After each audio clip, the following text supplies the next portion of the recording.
भस्मासूर होती ज्यांनी भ्रष्टाचार उल्लेख केला, कसं वाटतं? एक गोष्ट लक्षात घेतली पाहिजे, काल त्यांनी हे वक्तव्य करणं हे अत्यंत चुकीचं वक्तव्य आहे. आपण सर्वजण जाणता देशाचे पंतप्रधान नरेंद्र मोदीजी यांच्या नेतृत्वामध्ये आणि महाराष्ट्रात आदरणीय देवेंद्रजी यांच्या नेतृत्वामध्ये केंद्रामध्ये NDAचं सरकार आणि राज्यामध्ये महायुतीचे सरकार अतिशय पारदर्शकपणे काम करताना तुम्हाला आम्हाला सर्वांना दिसत आहे. निवडणुकीच्या पार्श्वभूमीवरती असे आरोप करणं हे अत्यंत चुकीचं आहे आणि हे आरोप ते का करतायत, कशासाठी करतायत? कारण त्यांच्या पायाखालची वाळू सरकलेली आहे, त्यामुळे ते असे आरोप करतायत. त्याची मला पूर्ण खात्री आहे. हिंदुत्वाची धमक असावी लागते ती भारतीय जनता पार्टीमध्ये तुम्ही मागाशी म्हटली होती, पण ज्यांच्या हिंदुत्वाची धमक नाही म्हणजे अजित पवार त्यांचा पक्ष तुमच्या सत्तेमध्ये आहे. एक गोष्ट लक्षात काय घेतली पाहिजे की आपण सर्वजण पाहता की या सगळ्या गोष्टींमध्ये भारतीय जनता पार्टी नेहमीच विकास आणि हिंदुत्व या दोघांना घेऊन चालते.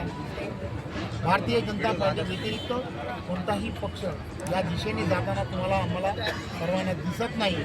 हे मला या व्यासपीठावरून सांगणं अत्यंत गरजेचं होतं आणि ते मी सांगितलं. तुम्ही दोन्ही पक्ष एकमेकावर इतकं तुटून पडत आहे, मित्र पक्ष असताना राज्यात सत्तेत सहभागी असताना, मग महापालिका निवडणुकीनंतर तुम्ही दोघं एकत्र होण्याची एक गोष्ट लक्षात काय घेतली पाहिजे,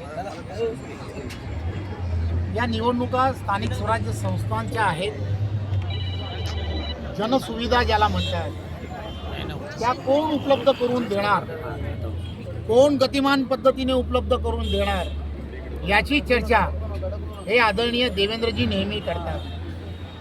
देवेंद्रजी असं सांगतात, केंद्रामध्ये आणि राज्यामध्ये ज्या ताकदीने NDA आणि महाराष्ट्रामध्ये महायुतीचं सरकार आहे, हे एक विचाराचं सरकार असल्यामुळे मोठ्या प्रमाणात निधी जो आहे तो केंद्राकडून इन्फ्रास्ट्रक्चरसाठी मिळू शकतो. त्यामुळे एक विचाराचं सरकार असणं हे अत्यंत गरजेचं आहे. तुम्हाला लक्षात येत आहे, आम्हालाही लक्षात येत आहे, जनता अतिशय सूक्ष्म आहे. नगरपालिकेच्या निवडणुकांमध्ये सुद्धा अशाच प्रकारचे आरोप प्रत्यारोप केले. त्यामुळे 288 पैकी 135पेक्षा जास्त जागा या भारतीय जनता पार्टीला महाराष्ट्रातील जनतेने का निवडून दिल्या हे आपल्याला सर्वांना माहिती. विकास, डेव्हलपमेंट फक्त भारतीय जनता पार्टीच देऊ शकतो हे आपण सर्वांनी लक्षात घेतलं पाहिजे. आम्ही डेव्हलपमेंटवरती मतदान मागतो आहे. फेक नेरेटिव्ह तयार करायचा ही महाविकास आघाडीची असणारी जी सवय आहे, किंवा मी असं म्हटलं काही एजन्सीज ज्या आहेत त्या एजन्सीज निवडणुकीत तुम्हाला जर पुढे जायचं असेल तर काय करावं हे सांगणाऱ्या अनेक एजन्सीज आता मार्केटमध्ये आल्या. त्या मार्केटमध्ये आलेल्या एजन्सीजनी कदाचित दादांना असं सांगितलं असेल. दादांची ती चूक नाही, त्या एजन्सीची चूक आहे असं मला वाटतं. धन्यवाद.